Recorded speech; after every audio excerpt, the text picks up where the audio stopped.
Blog Talk Radio. The motherfucking saga continues. Yo, what's up, world? It's badass thuggin' like I usually do, and you better turn it up, bust some speakers out, cause we off the motherfucking cuff. You dig how we do it? Dog Pound Gangsters 2000 and beyond. Blech. What's up with it, y'all? Man, don't change that down. This your player partner, the legendary Cocaine. And you tuned in live to Off the Cuff Radio. Better not touch that down. Well. Yeah, this is Cassidy, the hustler. And right now, you listening to the Guillotine. Show them the respect they deserve, man. Off the Cut Radio, man. Y'all already know how they doing it, man. I need y'all to stay tuned. They've been doing it for years, so show them the respect they deserve. And you heard it out of bars, mouth. Easy. Keep it moving like this. Yo, this your boy Rampage. You're not rocking with the best. With Off the Cuff Radio. Classic. History. Fix your face to all you haters. We off the cuff, baby. What's up, everybody? This your girl, Bonnie Dollars, the Queen of Trap, representing Crenshaw, and you are now tuned in with Off the Cuff Radio. What's up? What's up, y'all? This is Miss Irresistible, giving a shout out to the livest show on Friday nights, Off the Cuff Radio, and I'm live from the 704. Make sure y'all tune in for the blazing hot music. What it ain't, what it do. Chili Chill from that original Lynch Mob. And Off the Cuff Radio, always where it's at on Friday nights. West, y'all. And we are now tuned in at episode 472, y'all. I am your host, King Eric, the media assassin, alongside T-Max with the facts, and my special guest of the night, Pittsburgh Pat. What it do? Y'all know the Thursday night of terrificness, OTC up in the building. Pat, it's always great to have you with us, man. What's going on? What's up, y'all? What's going on? How y'all doing? We good, man. We good. That's what's up, man. We good, man. Happy to be here for another night. We know we got a special show lined up. So, Pat, do the honors, man. Who we got on the line tonight? Well, we got a legend on the phone. He's from the greatest city in the entire world, Pittsburgh, Pennsylvania. And that's not an opinion. That's a fact. But I believe he's still King of the Dot champion. He's a battle rap legend, Pittsburgh legend. Or truly is. We got the boy Real Deal on the line. All right. No doubt. Welcome to Off the Cuff Radio, my man. Real, it's great to have you with us. Yo, you guys all there? Yeah, yes, sir. What's going on with you, man? Great to have you with us. What's going on? Hey, man, I appreciate you guys. I'm good, man. Just trying to, I defend this title on Saturday in Vegas, man. So, trying to clear the cobwebs and get ready, man, to bring the title back to a fourth time to the Steel City. You know how it is. I was just about to say, you're a four-time champion. Are you already a four-time champion? Or three-time about to be fourth? I'm three-time going for fourth. Yeah, so I won it and defended it twice. I've had the title for almost 1,000 days, which sounds impressive, but, being from Pittsburgh, Bruno Samartino got a longer reign. You feel what I'm saying? I know my Pittsburgh history, so, yeah. They sleep on how we do out here, my guy. You know what I mean? So... Man, that's great. Bruno Samartino shout out right there. I have a picture of my grandparents with Bruno Samartino, believe it or not, man.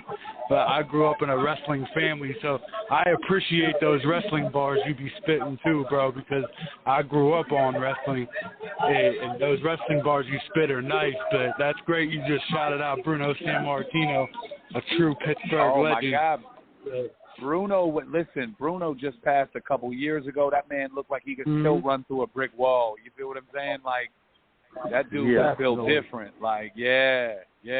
It was cool, like, growing up, like, I was into wrestling, but, like, what was crazy was, like, my grandparents. I spent a lot of time with my grandparents growing up, and they were wrestling fans. So a lot of my like first favorite wrestlers were old school wrestlers, you know what I mean? Like guys that like I didn't even know. Like when you're little, you don't really know. Oh, like everything. Superstar So, like, Billy Graham and shit, right? Yes.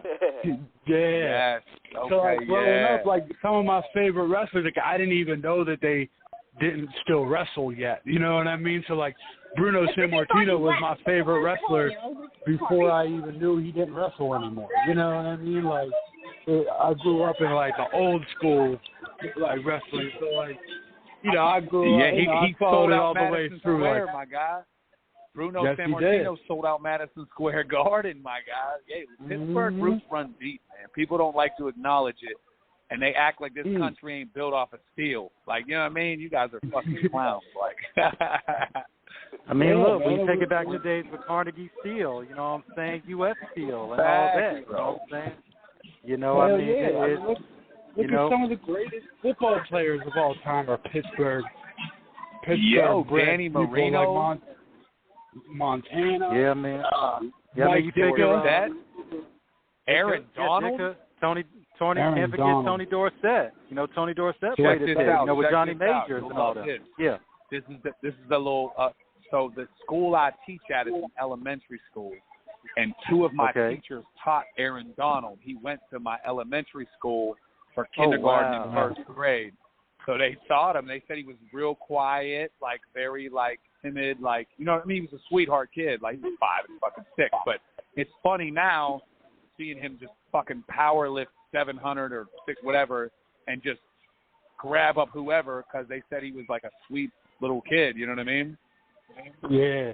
Yeah, he went to Penn Hills High School, and like just like I'm very familiar with Penn Hills. I used to live in Penn Hills, but like to see him make the play that sealed the Super Bowl, like that shit was just like special to me, but special to the whole city. And like Aaron's one of those dudes that like, yeah, the Rams won the Super Bowl, but like Pittsburgh has a lot to be proud of for that. You know what I mean? Because, my guy, I'm gonna say this, and I'm gonna die on this hill. And I love football. He's the best defensive football player I've ever seen, ever. And they've been saying that. That's Deion Sanders. That's Ray Lewis. That's I don't care. He plays interior defensive lineman, and he gets double and triple teamed, and records double-digit sacks, and is still unstoppable against the run. Sealed the Super Bowl, had 2 sacks, 3-time Defensive Player of the Year. It's time to start acknowledging greatness in sports when it happens instead of holding them up to something that they'll never achieve. Like, we get it. Lawrence Taylor was great. Aaron Donald is doing things that are unheard of. I now, when I saw Lawrence Taylor, he was in the way past his prime. But so I'm just going with the people I've seen. Lewis, Polamalu, Derek Brooks, great defenders. Aaron Donald is different.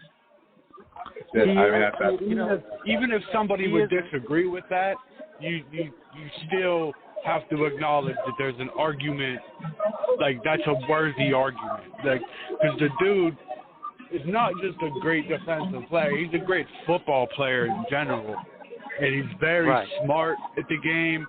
And just the fact, like, when he's in the game, some of his best games, like, I've watched a lot of his games, some of his best games, his numbers aren't shit.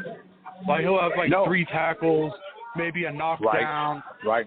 Nothing, like, you know, he might not even have a sack or anything, but those are his most impressive games because he's so dominant that if they put 2 people on him to shut him down, it opens up other player opportunities, and just the fact that when he's in the game, he changes the game. In a division, bro, against Wilson, Murray, and Garoppolo, 3 of the more mobile quarterbacks in the NFL. Can you imagine if he played against some sitting ducks? Like if he had some people that, like, once you get home, that's a wrap. Like, there are statistics, and then there's you dive deep, right? So sack. I think a sack, honestly, is actually one of the most overrated statistics because it's just you tackle the quarterback, right? Like, but when you delve into all the other havoc he causes in the chaos, I mean, again, bro, I mean, this is Probably a talk for another day, man. But Aaron Donald is, I will die on the hill that he's the greatest to wrap defender up that conversation, you're right. Like, yeah, I mean, Shaq, thank you. Yeah, you do get some credit for that, but there's also many plays where there's not a stat for when the quarterback sees you, he throws the ball, and it gets batted down on third down and forces a punt or gets picked off. Like a defensive player won't get a stat for that. You know what I mean? Right. So, just his presence changes the play every single time, whether he touches the quarterback or not. You know what I mean? And I can't stress enough, my brother, he plays in the middle of the defensive line, where it's easy to get bumped into by a guard, chipped by a center, and he still finds a way. Like, he's different, bro. Yeah, he is. And I mean, a real quick cool note is I worked for these dudes, and he was in college here in Pittsburgh.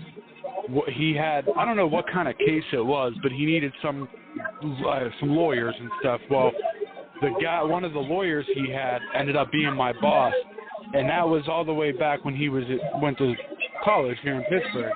And to this day, he was so grateful that the first year that he made the Pro Bowl, he sent my boss a football signed by the entire Pro Bowl defense that year that he made it. And my boss ended up giving me that football. I still have it. But it's signed by the whole like Pro Bowl team. Story. My God, this is like a Sandlot. Do not take that football out. Oh, no, don't trust me. It's in a safe place. It's in a very safe place. You know, man, I cherish that ball. You know what I mean?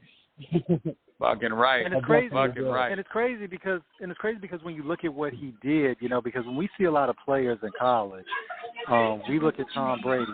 We look at, we see guys like Dan Marino when he was at Pittsburgh, and he was unbelievable.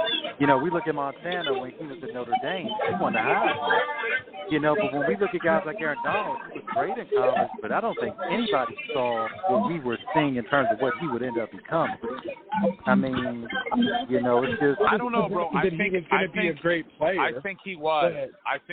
And here's the thing: Pitt produces sneaky, incredible players. Like, I think Kenny Pickett's going to be really good. I think that receiver, what is his name?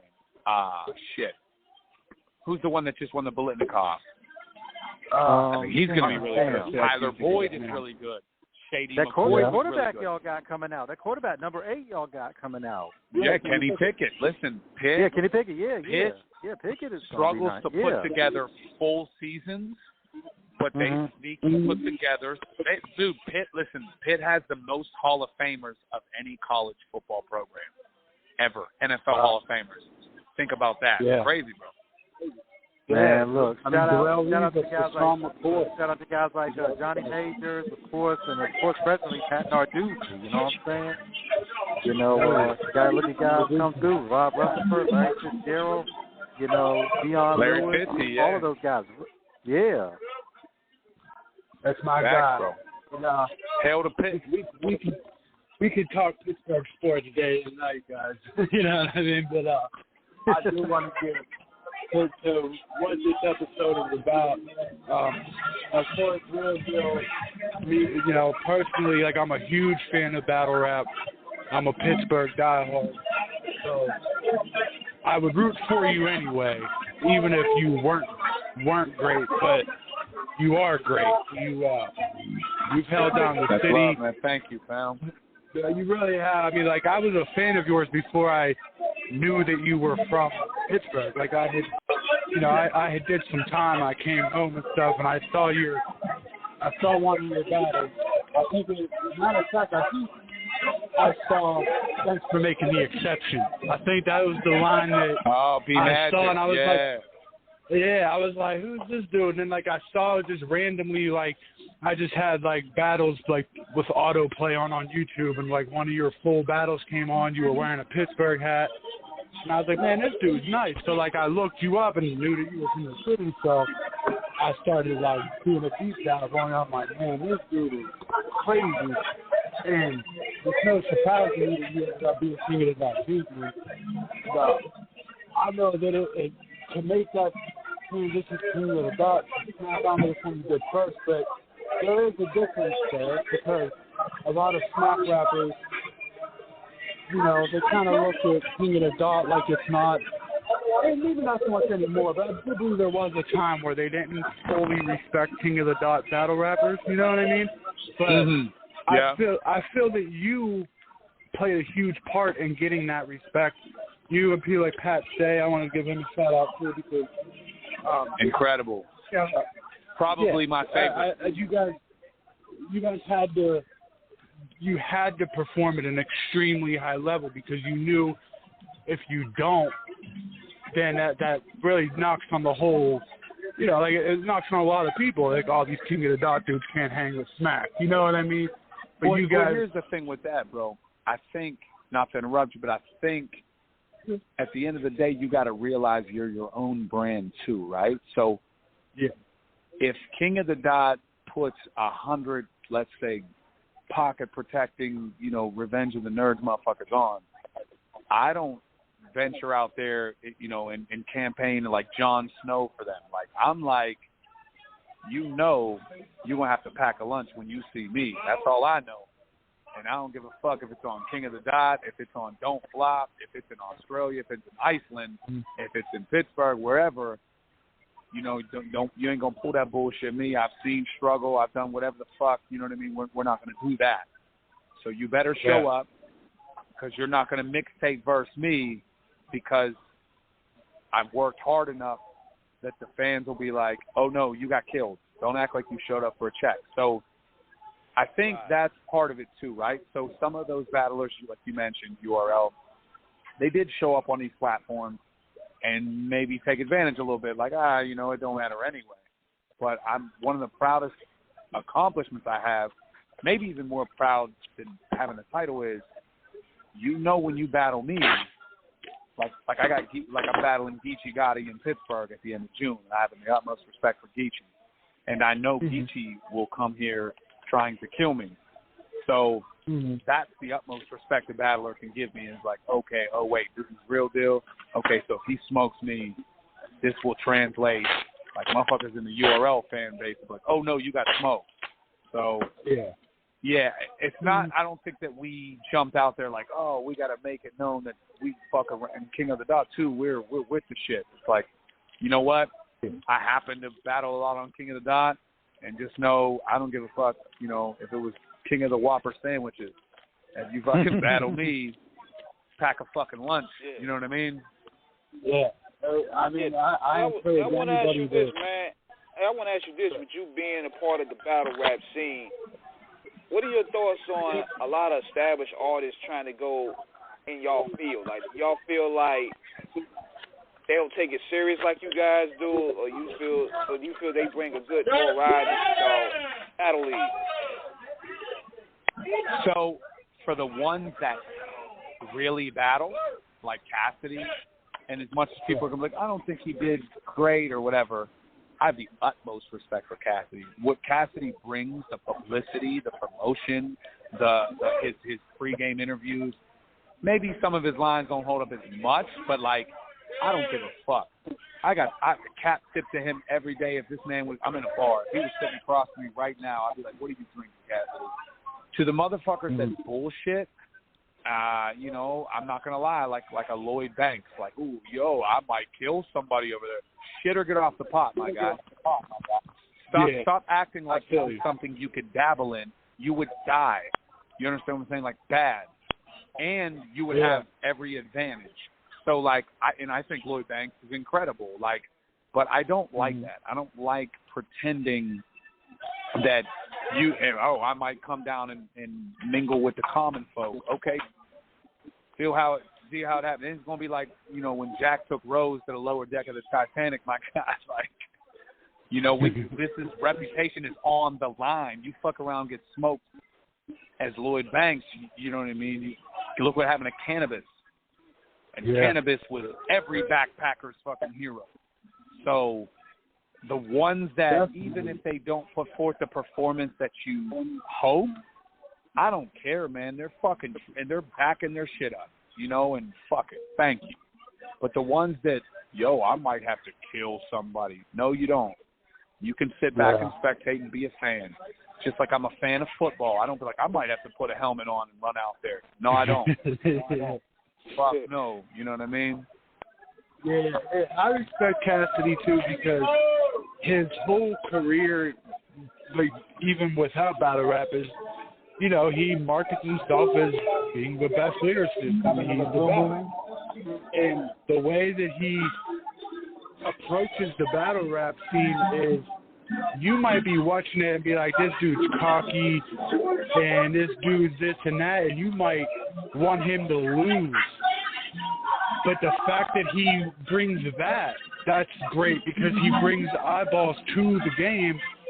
Even if you're rooting for him to lose, you're still watching it. So he knows how to sell the fight. And even if you honestly think that he lost his battles against Arsenal and Goods and everybody, he still brought that was just incredible. Bro, you know what I mean? He still created such a – think about this. Bar for bar, I don't – and this is no shade. Currently in battle rap, I wouldn't put Cassidy anywhere in my top whatever, and that's no shade. Okay, I love Pittsburgh battle rap is not that big, so I really like Philly. I love Philly battle rap too, like right Keystone State. But what people don't understand is it's not all fucking what you wrote or what. He's an entire presentation, and him as an entire presentation eclipses. I mean, fucking the man has.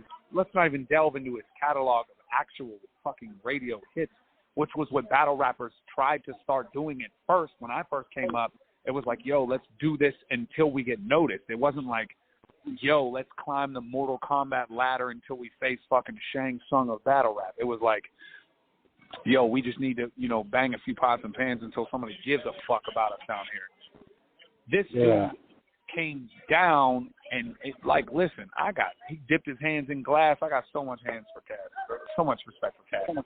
But again, I'm not even just Lloyd Banks, whoever, any battle rapper that's like, oh, I'm dope, or how would they do, and they entertain it, or they subliminally retweet it or whatever. Dude, it is different down here. This is the gladiator fucking pit. This is not you in the studio seeing if you can make a fucking hit single for Sony.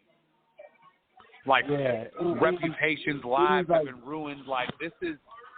That's why we love each other so much in the battle circuit. Yeah, and it's totally different than writing a diss track. There's guys that will be great at a diss record, for example, Jadakiss. Jadakiss can write a crazy diss record, and he might even be able to make a diss record better than a lot of battle rappers. But to actually stand on that stage and do that kind of battle, not saying Jada can't do it. I'm just saying it's a different ballgame. Jada might be one of the ones that could. It can. Yeah, but that's why I use him as an example, because I think that he might be able to do it, Yeah, and again, it's not to say that Banks couldn't or this person couldn't or whatever. Yeah. But I don't like that dangle that in front of us oh, maybe if I got the time, I'll come. Listen, we are killing each other down here. We are literally fucking thinking of ways to deter the next man's payday or whatever, unconsciously. I'm battling Saint this weekend. I actually like Saint. Good dude.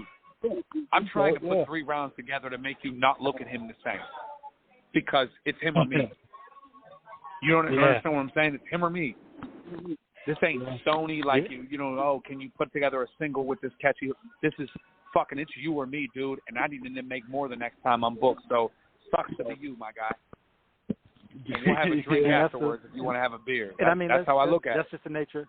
That's just the nature of how it's done. When you look at some of the old school battles, when you look at some of the battles from back in the day, when you look at Craig G, versus Supernatural and all that, it really, I tell anybody, it's all part of hip hop. But when you're looking at battle rap, and when you look at a lot of rappers that some of them came through the battle rap ranks, and some of them, their trajectory in terms of their composition was totally different. It doesn't make them any less great.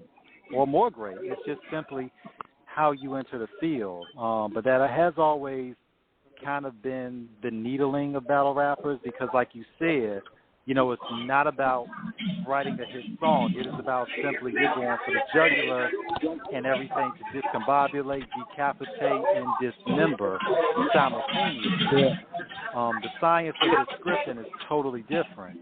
Well, at the end of the day, too, I'm going to say this. The crowd is against Go you. ahead.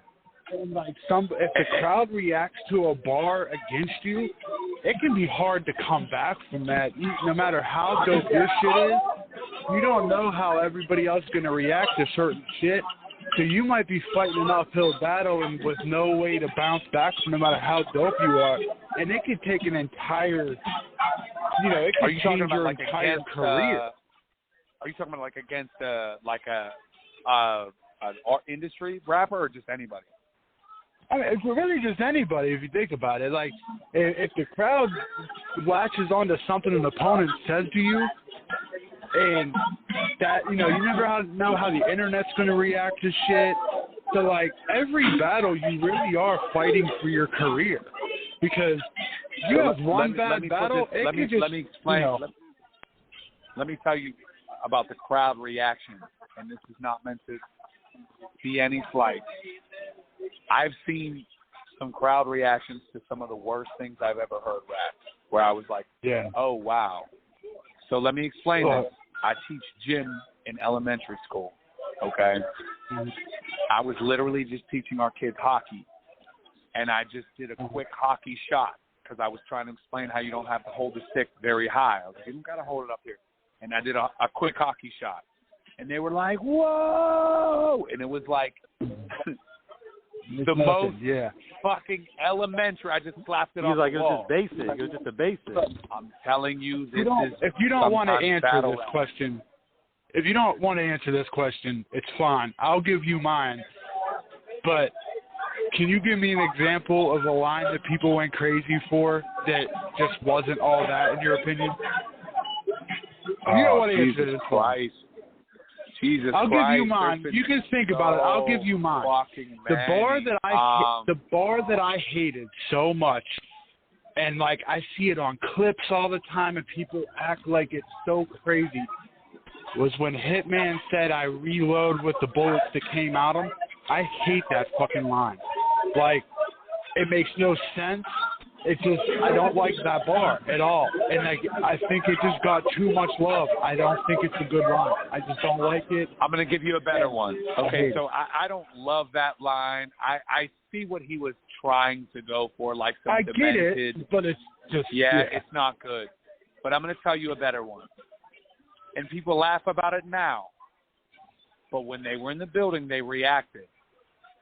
And this is a prime example. You know, because I personally, I could name a million, but I you know, these are my colleagues. I don't want to, but I'm going to say this.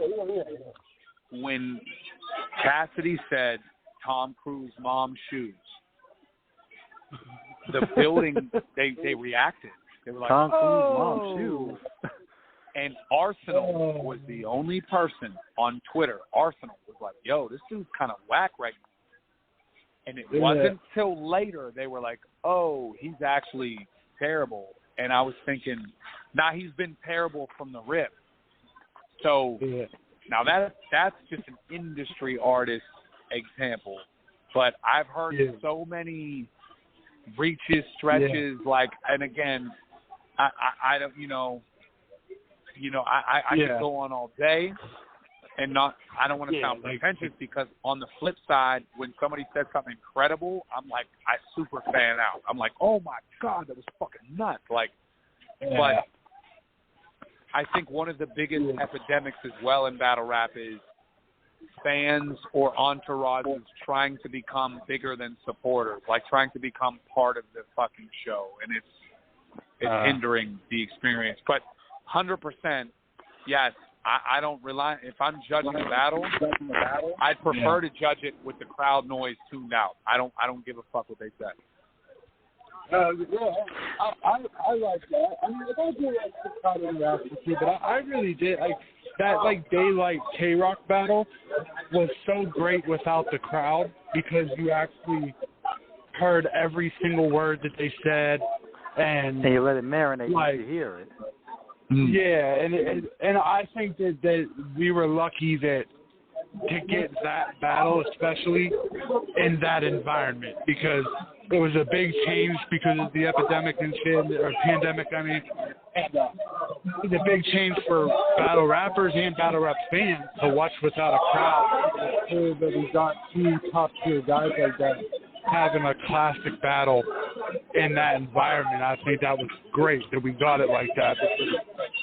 If the crowd was involved in that, it might not be the battle that we know it as right now. You know what I mean?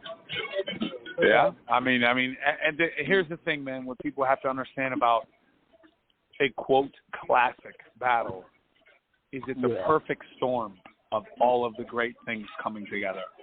So people ask me a lot, yo, you're battling blah, blah, blah. And I'm like, yeah. And they're like, we need that B Magic real deal. And I'm like, bro, that's not a secret. This isn't Final Fantasy. Like, I prepare for every fucking battle the same.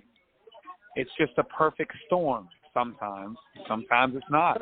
I've wrote some of the best shit of my life to some of the deadest crowds. I've wrote some of the, I've wrote some all right shit to some fucking overreactive crowd. I mean, everything, man, it's a perfect storm. Definitely. And, you said you're battling DC in June in Pittsburgh? DC, yeah. June 24th. Where at in Pittsburgh? In the South Hills, Brookline area. Oh, okay. That's the fuck. Damn. I might try to make it to that. Well, Pittsburgh's small as shit, so. Yeah, June 24th. June what? Man, that's 24th. The day before my birthday, too, man. My birthday's the 25th. Maybe that's day what I'll do after for my birthday, man. My mom died, man, so yeah. Oh, man. Yeah, man, maybe I'm going to try to make it out to that one, man. I've never seen battle rap. Say less. Live. I've never seen battle rap live before. Oh, man, you're missing a lot, man. You gotta pull up. I know, man. I know. Maybe I'll try to catch that, man. If I make it, I'll let you know that I'm making it, man. Maybe I can take your hand afterwards and everything. But that's going to be a great battle. Anybody listening, that's going to be an excellent battle. Geechee Gotti is one of those I got to guys. pack a lunch. I'm not going to lie. I just talked all this shit. He's incredible. Like, Geechee is fucking incredible. I mean, there's no shame in losing to a guy like Bruno Samartino. Not to say that you're going to lose to that. I didn't like with you the whole time. No. Believe me, man, I'm going to ride out for you this whole time. I'm going to say, I'm going to be online the whole month saying that, or the next 3 months saying that my prediction is you get him. Definitely. I'm going to ride out with you 100%. However you feel, listen. He's incredible, a great bro. artist. He's been incredible, and I'm one of his best supporters, man. I'm so glad somebody like him is on this. So trust me. Yeah. I wouldn't feel no type of way, but yeah. No, look, I'll never go against anybody from the city. Period. I mean, with you though, man, I'm not just saying this because you're on the line with me. Man. Like with you, I never really feel like you're top tier and you're a veteran. So, like, even if you're not the favorite to win, I don't think that anybody can ever look at you as like, oh, he's going to get bodied. He's light work at all. I think you stand just as good as a chance against anybody. Bro. Here's the thing. When I battle Geechee, sure there will be a bunch of, like, battle rap fans, 707, like, he's going to get killed. Geechee knows. He got to pack a lunch. And that's the only respect I need, bro. I don't need, And of course, there's that percentage of fans that, like, no matter what happens, they'll still Geechee on. Like, you know what I mean? Like, that comes with every single battle. But with you, man, I think that you can stand with the best of them because I feel that you're amongst the best of them. I think that there's not any proven it, my guy. Battling at this stage, bro, I don't have anything to prove, bro. And I hope it don't sound arrogant or whatever, but we're talking. I've been battling since 2006. I made it to Scribble Jam. You know what I mean? Again, this is from Pittsburgh. I made it to Scribble Jam. Then I made it to Grind Time. Then I made it to King of the Dock. Then I made it to Smack. Then I went overseas. And There's literally no box I got to check at this point. I just love this shit. I really love it. I really love it, bro. And I have now with my father, I have such a bigger message to use my platform that I can't stop. So if I got to battle Jesus Christ in Nazareth, then Jesus going to have to lace them sandals up because I got 3 rounds for him. You feel what I'm saying? Tell us about that movement in terms of concerning your father, in terms of let's transition. That's the point of this episode. Anybody listening, you can look up Real Deal, his battle rap. I mean, he goes back. We just heard from 2006. He has some classic battles. He's one of the best to do it. But the point of this episode is because of the movement, Justice for Charlie. It's about your father and what had happened to him. And I feel like we have 54,000 subscribers on our YouTube. Whether all 54,000 hear this or only 10 of them hear it, I just want to do my part. You're from the city. I love you, man. You're a great artist, and appreciate that, brother. I wanted to do this just for that movement. Of course, I think you're a great artist, and we interview artists, so like, of course, there's that part. I wanted to interview for that, but the point of the interview is something bigger than music, bigger than battle rap. You don't have to go into every little detail about it, but if you could just give us a summary about what the Justice for Charlie movement is about, and how to support the movement and everything. So the floor is yours, man. Like, go ahead and give us a summary of the movement. Thank you, bro. So, my mother died of cancer on the 23rd, 2013. My sister, an accidental overdose, 2014. I rededicated my life to making sure my father, he had 4 kids, worked tirelessly, selflessly, lived in the fucking hood, fucking made goddamn no money. My goal was to really make money to get him. He loved to metal detect. To get him just off the Florida, man. Just, dude, you fucking deserve it, So he ends up with, he has a heart stent, like a stent in his heart. And he gets cancer in his lung. We go in for the situation. They say, look, the cancer can be removed. Looks like he has a leak in that stent.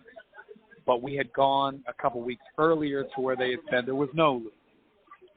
So now they say there's a leak. And we're like, well, okay, what? Because we're celebrating the good news of the cancer. So like, yeah, we're just going to bring him in Monday. Quick procedure. We're going to tighten everything up. He'll be good. Now, again, as someone who is a blind believer in the medical system, I'm like, okay, that's great. Thinking in my head, well, the cancer's removable. That's the part. He goes in on a Monday. 24 hours later, diarrhea, fever, everything goes back. He has an infection. And it turns out he had no leak in his stent. So they opened him up for no reason.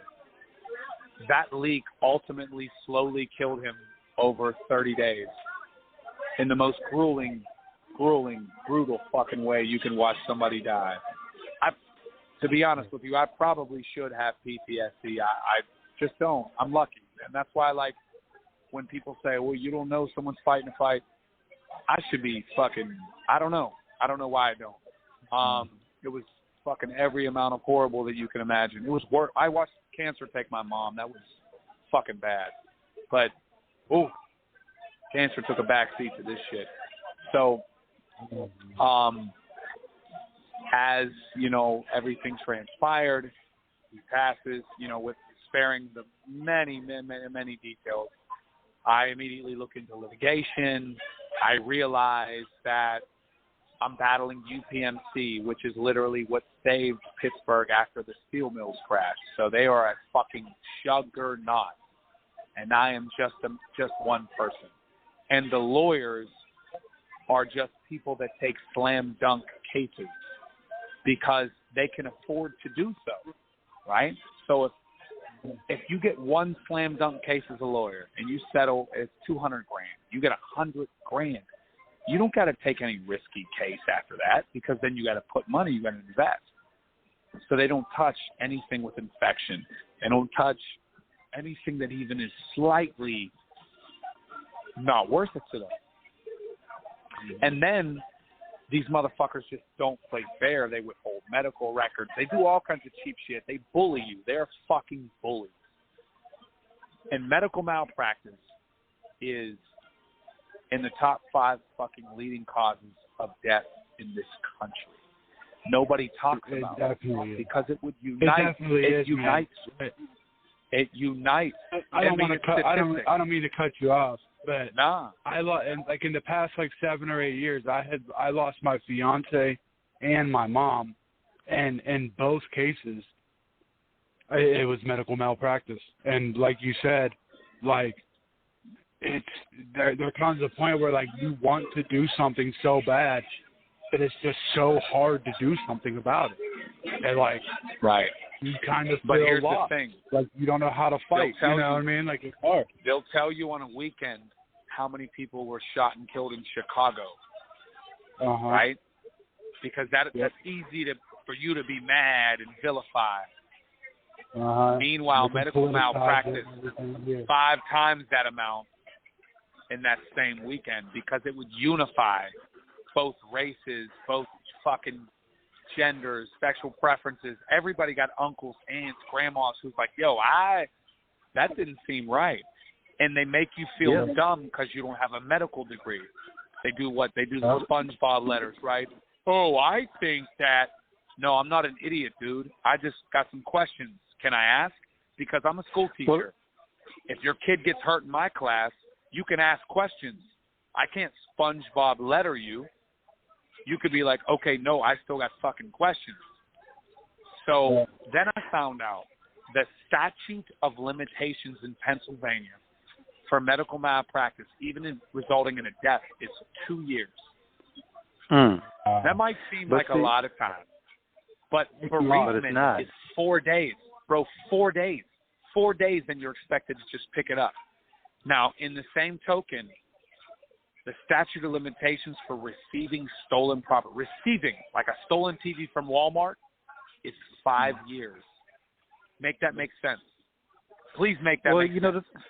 Well, the one thing about it, Real, is when you're looking at medical malpractice, like you said, when you talk about the numbers and math involved in terms of shootings and all that, it's a quantification that can elicit emotion. But see, the thing is, when you're looking at medical professionals who are supposed to be just that professional and qualified, then when you bring up stuff like that, see, they don't want a situation where when you think about the movie John Q with Denzel Washington, that was a real movie on a lot of levels about the cracks that we have in the medical system and about how things, come to a head in terms of coverage and the people who are supposed to provide care.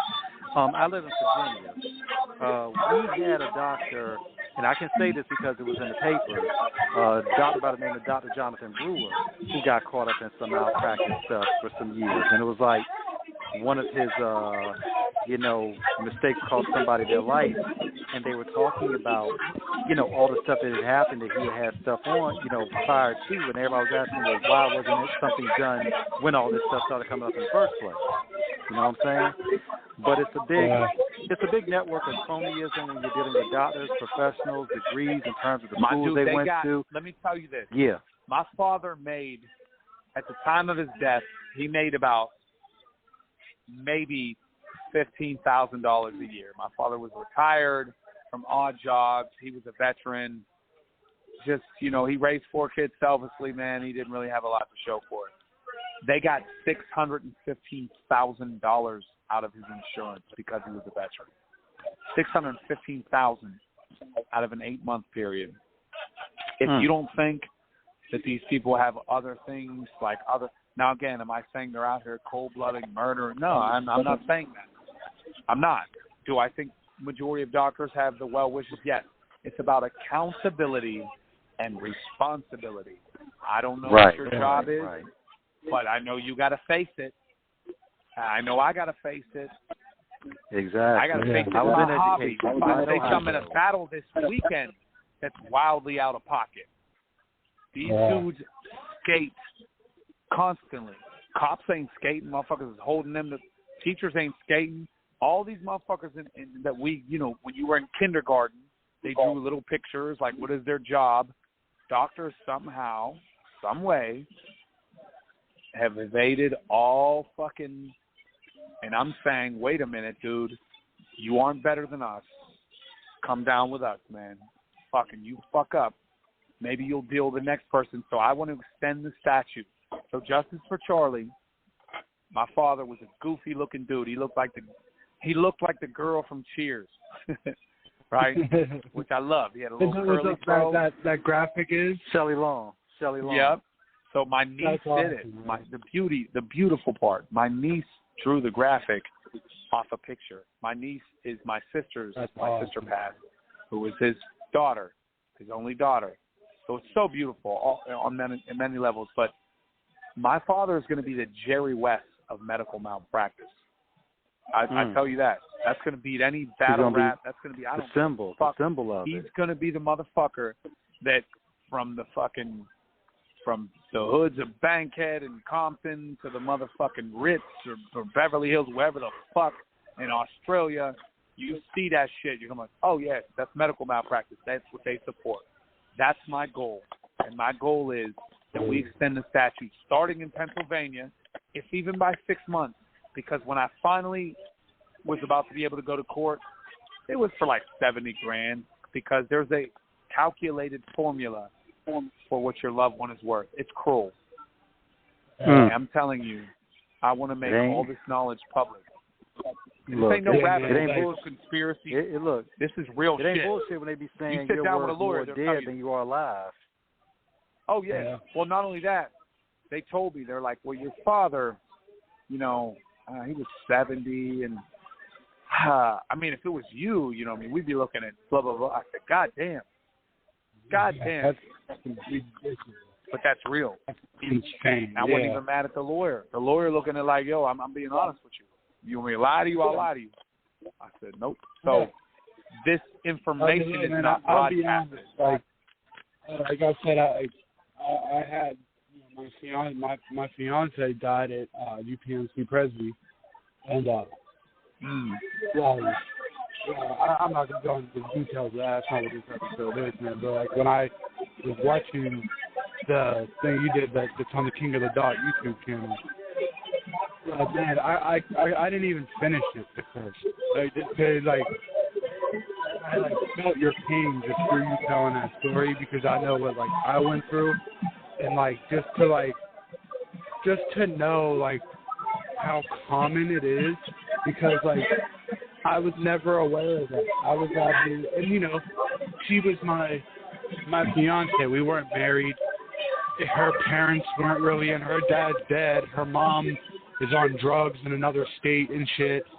And she had one sister that lives in California. So, her immediate family wasn't there to fight for her. There's only so much I can do because legally I'm nobody to her. I'm just a friend. Do you know what I mean? Which is another joke. Yeah. Yeah, so I was out here not knowing how common it was, just pretty much just talking shit on a hospital. And then when I see your shit, I'm like, wow, man, to just know that my shit is just one grain of salt, man. You know what I mean? The things that I went through is just so common, and there's so many cases of it that it's just unfathomable. It hurt me to watch that. Yeah. You know what I mean? Just because I know you as the Pittsburgh battle rapper, that when I see your battles come on YouTube, I get excited because oh man, there's my boy from Pittsburgh in the battle rap. And I love battle rap. I love my city, so of course I fuck with you. You know what I mean? So right. You're just somebody that I see. I feel like I know you. You know what I mean? Just because I've been following the battles and stuff. But to just see that, just see you tell the story and the way that you told the story was incredible. And the fact that you tell it with such conviction and strength, when I know inside it kills you to even bring it up. Not even inside, bro. Let me be the first to debunk. I don't wear it very graceful a lot of times.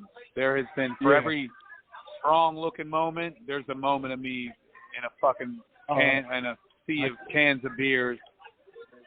I can imagine. I'm only a year in on my mom. Yeah.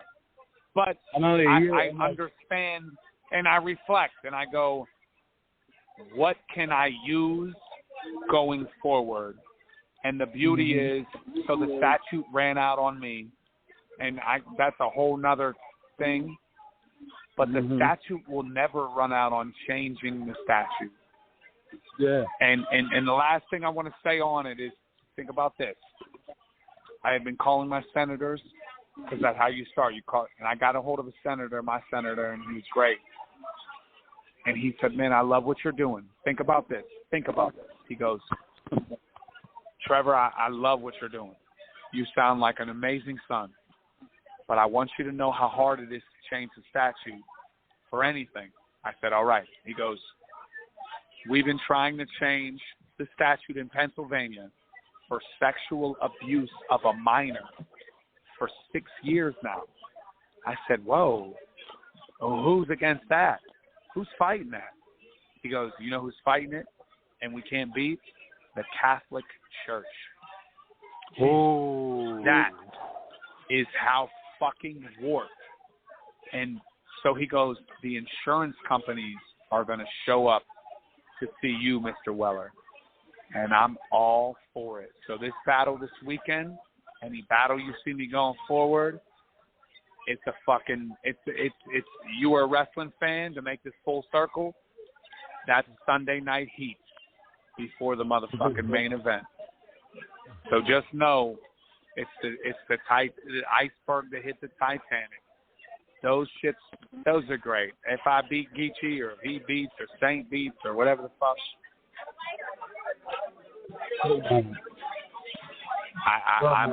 I'm in here for the long haul, man. I'm keeping myself in good shape just to make sure I got enough days on this earth to see that change happen in the name of that man that they did so wrong.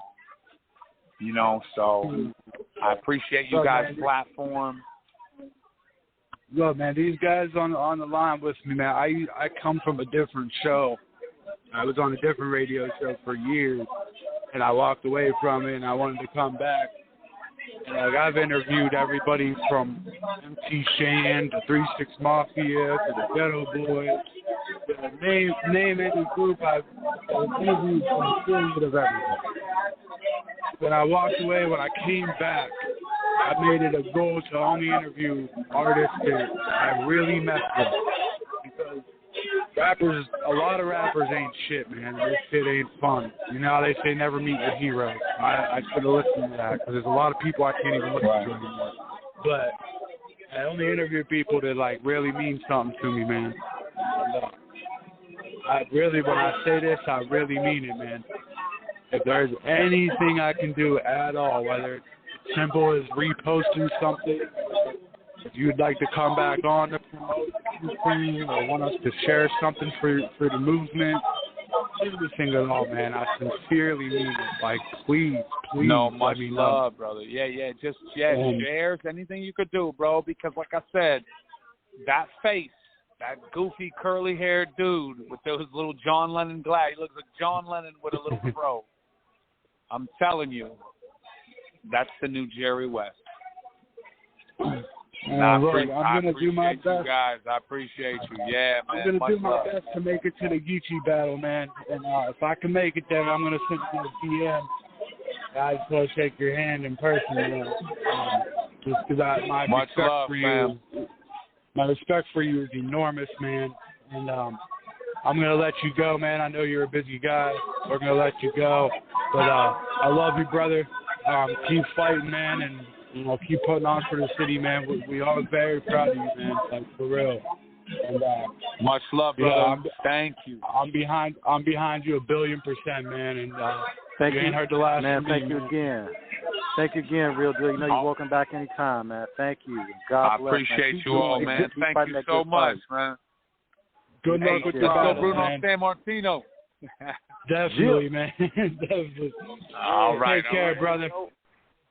It's on that note, we up out of here. Catch us again this Sunday night. We got the Chill from Compton Most Wanted in the building. Same time, same channel. We out. Peace. Peace.